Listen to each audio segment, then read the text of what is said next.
अजून ऑर्डर मी पूर्ण वाचलेली नाही, त्याच्यामुळे पूर्ण ऑर्डर वाचल्यावर सविस्तर पुन्हा एकदा आपल्याशी उद्या जर आपली इच्छा असेल तर उद्या परत सविस्तर आपल्या सगळ्यांची ऑर्डर पूर्ण वाचल्यावर बोलीन. पण प्रायमा फेसी मोठा आता ज्या काही गोष्टी निदर्शनात वकिलांशी बोलल्यानंतर आलेल्या आहेत त्या मी आपल्यावर शेअर करते. पहिलं तर मी उच्च न्यायालयाचे आणि आमचे वकील अभिषेक मनु सिंघवी यांचे मनपूर्वक आभार मानते की ज्या पद्धतीने सत्य त्यांनी मांडलं आणि काही ऑब्झर्वेशन्स जे उच्च न्यायालयाच्या बेंचने दिले हे खूप इंटरेस्टिंग आहे.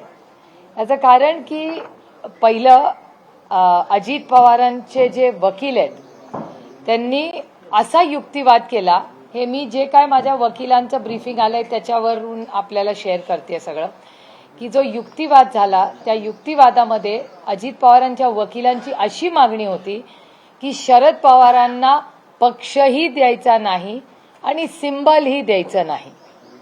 प्लीज नोट, अजित पवारांच्या वकिलांचा युक्तिवाद असा होता की शरद पवारांना पक्षही द्यायचा नाही आणि सिंबलही द्यायचं नाही.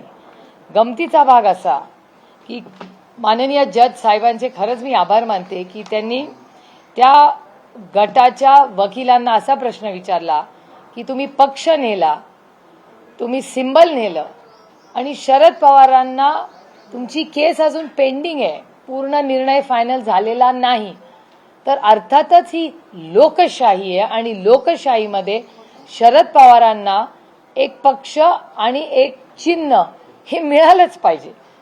आणि तरी जवळपास एक 15-20 मिनिटं अजित पवारांचे वकील सातत्याने लढाई करत होते, वाद घालत होते की शरद पवारांना पक्ष पण नाही द्यायचा आणि त्यांना चिन्हही द्यायचं. म्हणजे या लोकशाहीमध्ये मला आश्चर्य वाटतं त्या वकिलांचं किंवा त्या विचाराचं की ही दडपशाही नाही, ही लोकशाही आहे.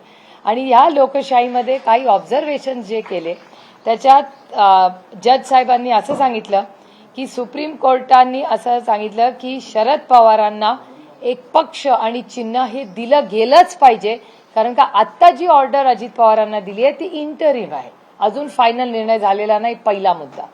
दुसरा मुद्दा हा खूप इंटरेस्टिंग आहे.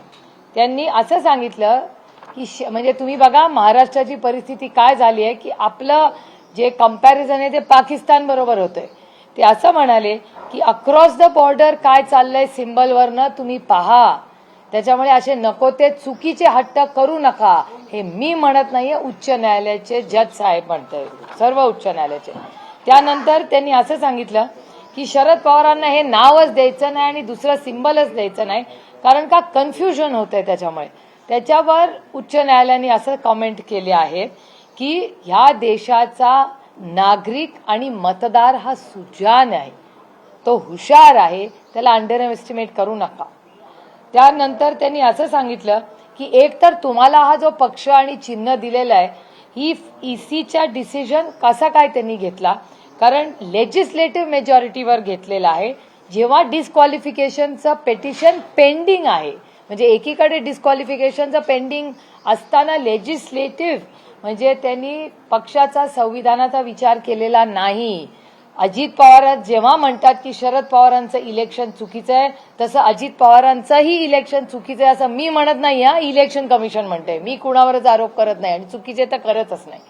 त्याच्यामुळे जर शरद पवार आणि अजित पवार दोघांचीही इलेक्शन्स, जर इलेक्शन कमिशनचं ऑब्झर्वेशन आहे की संविधानाच्या एक तर संविधान जागेवर आहे त्या पक्षाचं, दोन्ही इलेक्शन्स म्हणजे शरद पवारांचं अध्यक्ष इलेक्शन आणि अजित पवार अध्यक्ष म्हणून इलेक्शन, ही दोन्ही इलेक्शन्स ही योग्य नाही असं जर ऑब्झर्वेशन असेल तर तिसरा पॉइंट म्हणजे फक्त लेजिस्लेटिव्ह स्ट्रेंथ म्हणजे एमएलएच्या नंबरवर तुम्ही हा निर्णय घेतलाय, जेव्हा डिस्क्वालिफिकेशन दुसरीकडे पेंडिंग आहे.